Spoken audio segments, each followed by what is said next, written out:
Hey humans, welcome to Read to Me, Matt Dunn. I'm Matt Dunn, and I'm going to read to you Pride and Prejudice by Jane Austen. We are on chapter 15.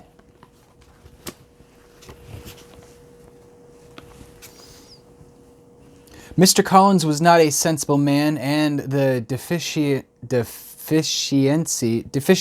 of nature had been but little assisted by education or society.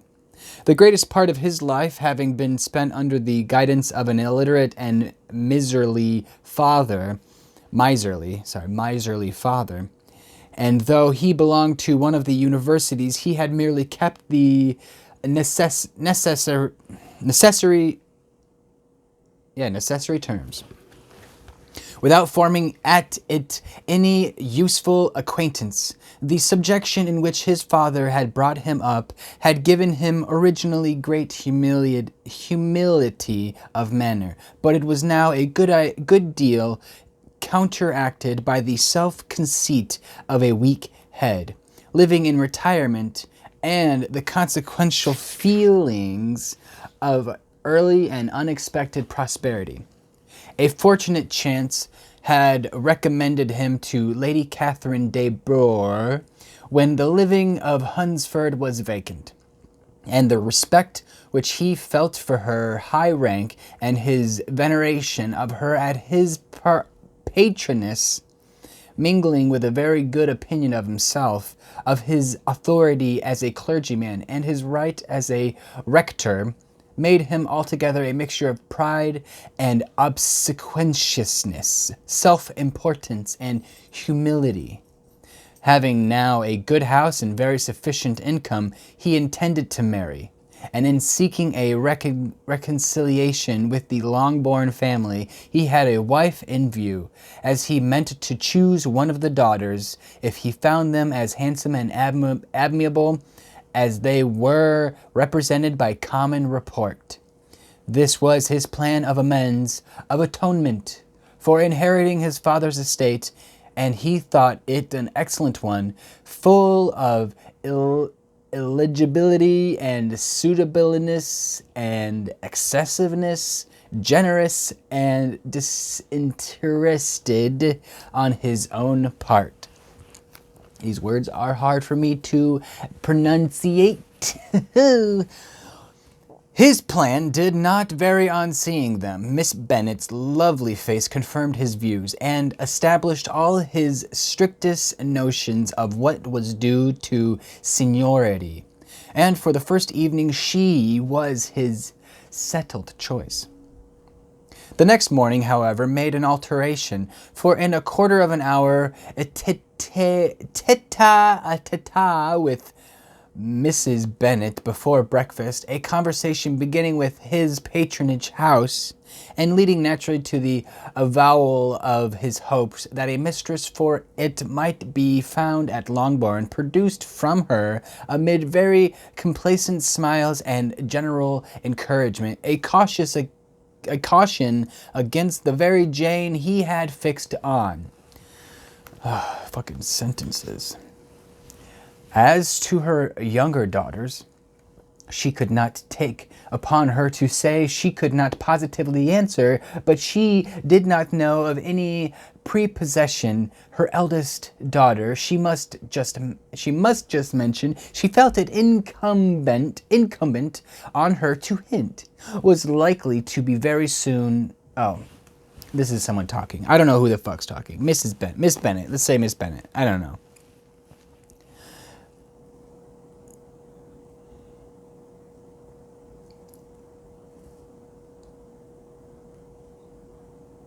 She could not take it. Okay, so let's pretend someone's talking. Quote, parentheses, as to her younger daughters, she could not take upon her to say, she could not positively answer, but she did not know of any prepossession. Her eldest daughter, she must just mention, she felt it incumbent to her and to hint, on her to hint, was likely to be very good soon engaged. That's a quote, whatever, by someone. Mr. Collins had only to change from Jane to Elizabeth, and it was soon done. Done with Mrs. Bennet was stirring the fire. Done while Mrs. Bennet was stirring the fire. Fuck her, right?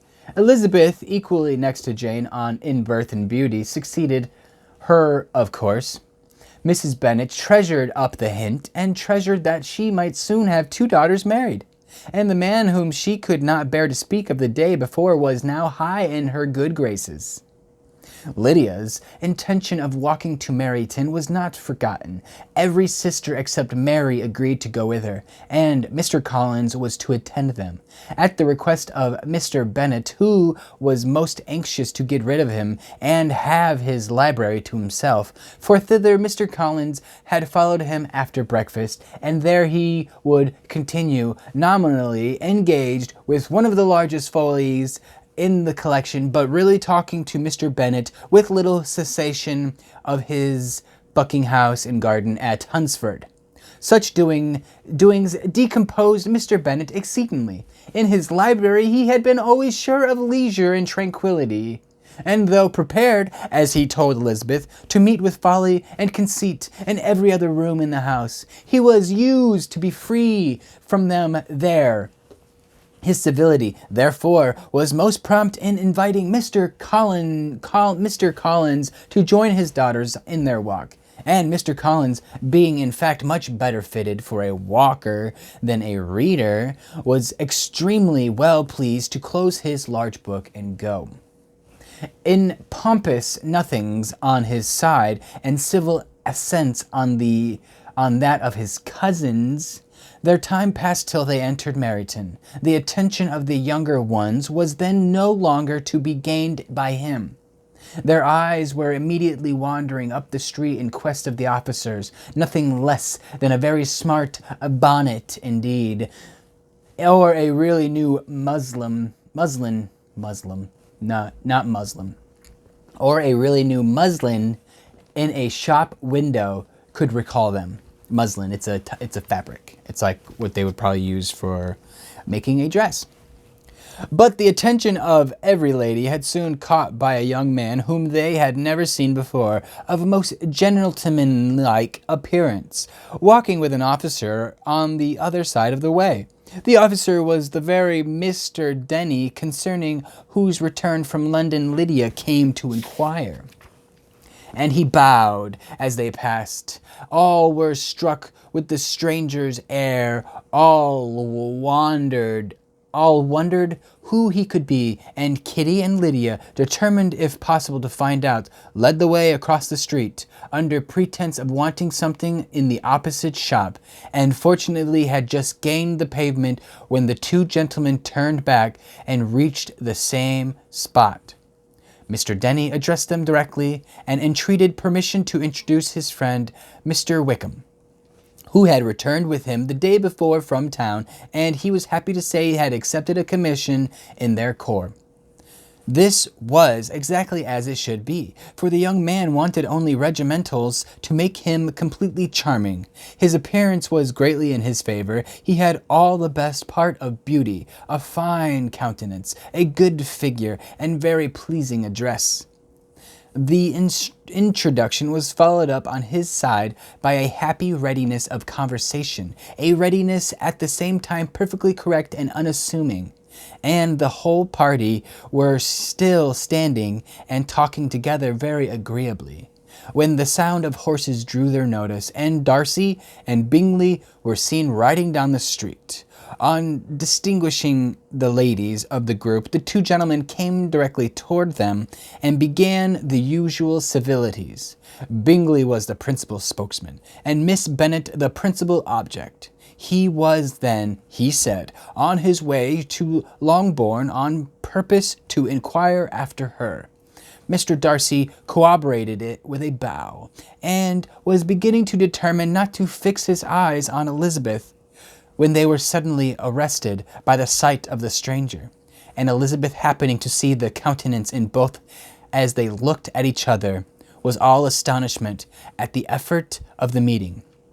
Both changed color. One looked white, the other red. Mr. Wickham, after a few moments, touched his hat, a salutation which Mr. Darcy just deigned to return.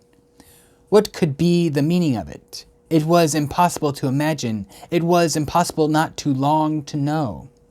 In another minute, Mr. Bingley, but without seeming to have noticed what passed, took leave and rode on with his friend. Mr. Denny and Mr. Wickham walked with the young ladies to the door of Mr. Phillip's house, and then made their bows, in spite of Miss Lydia's pressing entreaties that they would come in, and even in spite of Mrs. Phillips throwing up the parlor window and loudly seconding the invitation. Mrs. Phillips was always glad to see her nieces, and the two eldest, from their recent absence, were particularly welcome, and she was eagerly expressing her surprise at their sudden return home, which, as their own carriage had not fetched them, she should have known nothing about, if she had not happened to see Mr. Jones's shop boy in the street, who had told her that they were not to send any more draughts to Netherfield because the fucking Miss Bennet were come away. Because the Miss Bennets were come away, when her civility was claimed towards Mr. Collins by Jane's introduction of him.